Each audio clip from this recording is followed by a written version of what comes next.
इस कहानी की शुरुआत में हमें रॉबिन्सन नाम के एक आदमी को दिखाया जाता है जो अगोड़ा कंपनी के एक जहाज का कप्तान है।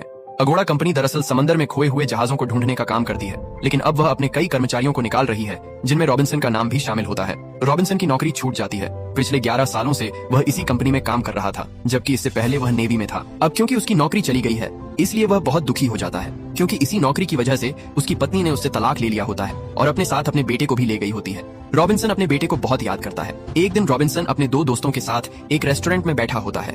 ये दोनों दोस्त पहले उसी कंपनी में उसके साथ काम करते थे, लेकिन अब इन दोनों की भी नौकरी जा चुकी होती है। इनमें एक का नाम ब्लैक और दूसरे का नाम कसाना होता है। कसाना अपने दोनों दोस्तों को बताता है कि 1 साल पहले कंपनी ने मुझे ब्लैक सी में भेजा था। ब्लैक सी समंदर की एक जगह है जो 2200 मीटर गहरी है और ये 5 बड़े बड़े देशों से घिरी हुई है, जिनमें रूस, तुर्की, बुल्गारिया, रोमानिया और यूक्रेन शामिल है। अब उनका दोस्त बताता है कि जब हम इतनी गहराई में गए तो वहाँ हमें एक जहाज का मलबा मिला जिस पर हिटलर के झंडे का निशान था। वह जहाज नाजी जर्मनी यानी हिटलर का था। सन 1941 में हिटलर ने रूस से बहुत सारा सोना कर्ज लिया था और जब वह सोना रूस से जर्मनी ले जा रहे थे तो वह जहाज ब्लैक सी में डूब गया, क्योंकि सोने का भार इतना ज्यादा था कि जहाज उसे उठा नहीं पाया। जहाज के डूबने से हिटलर अपना आपा खो बैठा और उसने रूस पर हमला कर दिया। 4 सालों के बाद जंग खत्म हो गई। जंग खत्म होने के कई सालों बाद एक रिसर्चर ने इस जहाज को ढूंढ लिया, जिसके बाद जॉर्जिया और रूस दोनों ने इस सोने पर अपना अपना दावा किया, जिसके चलते उनके बीच जंग भी शुरू हो गई। रूस को सोने की लोकेशन पता नहीं होती है, जबकि जॉर्जिया को पता होती है, और जब तक यह विवाद खत्म नहीं होता तब तक कोई भी ब्लैक सी से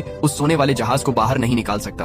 अब इन तीनों को बहुत पैसों की जरूरत होती है, इसलिए वे तय करते हैं कि वे उस सोने तक पहुंचकर उसे वहां से निकाल लेंगे। लेकिन इस पूरी खोज में उन्हें बहुत ज्यादा पैसों की जरूरत होती है, इसलिए वे एक बैंकर के पास जाते हैं और उसे पूरा आइडिया बताते हैं। बैंकर कहता है, ठीक है, मैं इस काम में निवेश करूंगा, लेकिन जितना भी सोना तुम्हें मिलेगा उसका 40% मैं लूंगा। वे उसकी शर्त मान जाते हैं, लेकिन ब्लैक सी के सफर पर जाने से पहले उनका वह दोस्त जिसने उन्हें सोने के बारे में बताया था, डिप्रेशन की वजह से मर जाता है। अब वे एक पुरानी सबमरीन खरीदते हैं, क्योंकि बिना सबमरीन के समंदर के नीचे और उस जहाज तक नहीं पहुंच सकते जहां पर वह सोना है। अब वे अपनी सबमरीन को पूरी तरह से ठीक कर लेते हैं। इसके बाद वे 12 लोगों की एक टीम बनाते हैं, जिसमें 6 रूसी होते हैं, क्योंकि ब्लैक सी में जहां सोना है वह रूस के क्षेत्र में आता है, और अगर कभी उनका रूस से सामना हो जाता है तो जो 6-7 लोग रूसी भाषा जानते हैं वे उनसे बात करके इन्हें मुसीबत से बचा सकते हैं। दरअसल रॉबिन्सन के साथ ब्लैक भी होता है, जो खुद भी एक रूसी है। उसने सबमरीन खरीदने में और जो 6 रूसी लोग हैं उन्हें हायर करने में रॉबिन्सन की मदद की होती है। ये सभी लोग अपने सफर पर निकल पड़ते हैं। रॉबिन्सन आसमान की तरफ देखता है और इसके बाद वह सबमरीन के अंदर जाकर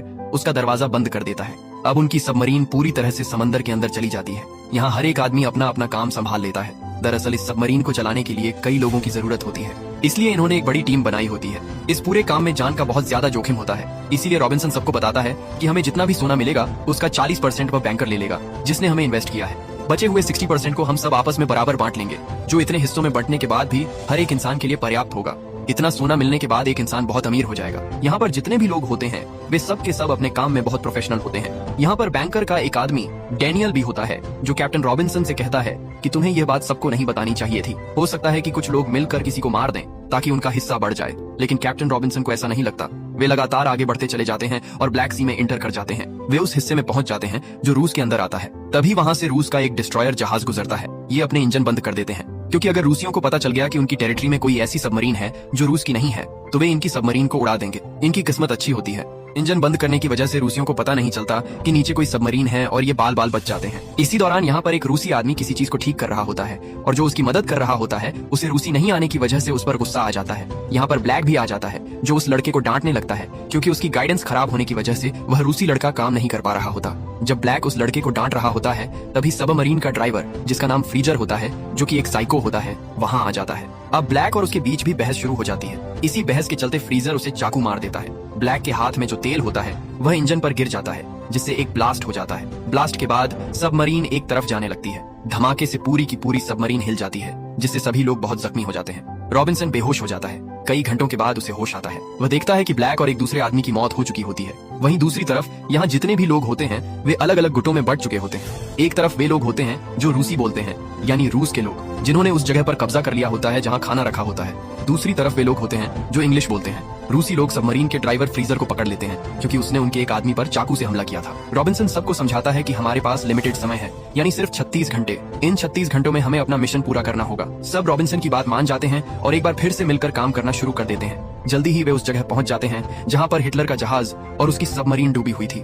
अब ये गोता लगाकर नीचे जाते हैं, जहां पर उन्हें वह सबमरीन मिल जाती है। जब वे उसके अंदर जाते हैं तो देखते हैं कि उसके अंदर बहुत सारा सोना भरा होता है। इसे देखकर वे सभी बहुत खुश हो जाते हैं क्योंकि जिस मिशन को पूरा करने के लिए वे आए थे वह लगभग पूरा हो चुका होता है। लेकिन अब भी इनके सामने एक बहुत बड़ी चुनौती होती है कि इस पूरे सोने को यहाँ से निकालकर अपनी सबमरीन के अंदर ले जाना और फिर सबमरीन से वापस निकलना। अब ये ट्रॉली और क्रेन की मदद से सोने को ऊपर खींचना शुरू कर देते हैं, लेकिन सोने का वजन बहुत ज्यादा होता है, इसीलिए कुछ सोना पानी में गिर जाता है। इसी हादसे में इनके एक साथी की भी मौत हो जाती है, लेकिन किसी तरह से वे बहुत सारा सोना अपनी सबमरीन में ले आते हैं। अब इन्हें एक बार फिर से सबमरीन को स्टार्ट करके यहाँ से निकलना होता है, लेकिन अब तक इनके कई लोग मारे जा चुके होते हैं, इसलिए सबमरीन चलाने के लिए इनके पास एक आदमी की कमी हो जाती है। रॉबिन्सन टीचर्स से कहता है कि क्यों न तुम हमारी मदद करो, अगर मेरा दोस्त कॉस्टिन जिंदा होता तो वह हमारी इसमें मदद कर सकता था। यहाँ पर डेनियल बताता है कि तुम्हारा दोस्त कसाना जिसने तुम्हें सोने के बारे में बताया था वह अब भी जिंदा है। ये पूरा का पूरा एक प्लान था। अगोड़ा कंपनी जहाँ पर तुम सब काम किया करते थे, जॉर्ज यानी उनके साथ एक सौदा किया था कि तुम इस सोने को निकालोगे,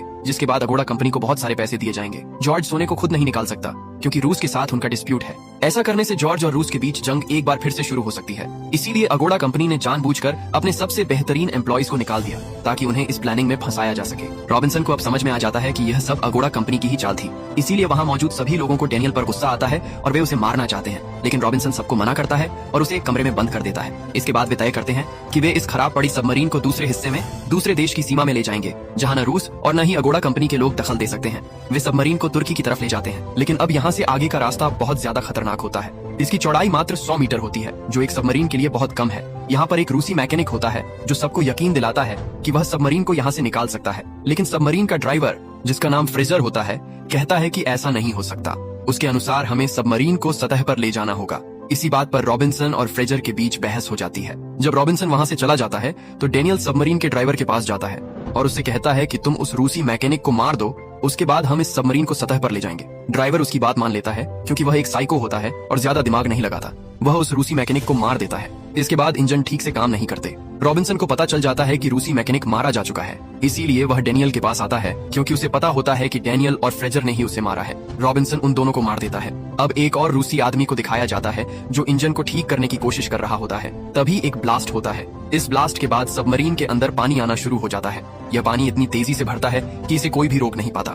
रॉबिन्सन 3 सेफ्टी सूट निकालता है जिनसे वे ऊपर सतह पर जा सकते हैं। रॉबिन्सन अपने दोनों साथियों को, जिनमें एक रूसी और एक ब्रिटिश होता है, वे सेफ्टी सूट दे देता है और कहता है कि तुम इन्हें पहन लो। इसके बाद मैं लीवर खींचूंगा और तुम दोनों बाहर निकल जाना। तुम पानी की सतह पर बहुत जल्दी पहुंच जाओगे। ब्रिटिश लड़का पूछता है कि तुम्हारा क्या होगा। रॉबिन्सन कहता है कि इसमें सेफ्टी ट्यूब है, वहाँ से मैं भी तुम तक पहुंच जाऊंगा। ब्रिटिश लड़का सोने की ईंट उठा रहा होता है, लेकिन रॉबिन्सन कहता है कि ऐसा मत करो, सोने की वजह से तुम ऊपर नहीं पहुंच पाओगे। वह लड़का सोने की ईंट वहीं छोड़ देता है। इसके बाद रॉबिन्सन लीवर खींचता है और वे दोनों पानी की सतह पर पहुंच जाते हैं। अब ब्रिटिश लड़का सतह पर रॉबिन्सन का इंतजार कर रहा होता है। तभी रूसी उसे बताता है कि वह कभी नहीं आएगा क्योंकि सबमरीन में ऐसी कोई सेफ्टी ट्यूब नहीं होती जिससे बाहर निकाला जा सके।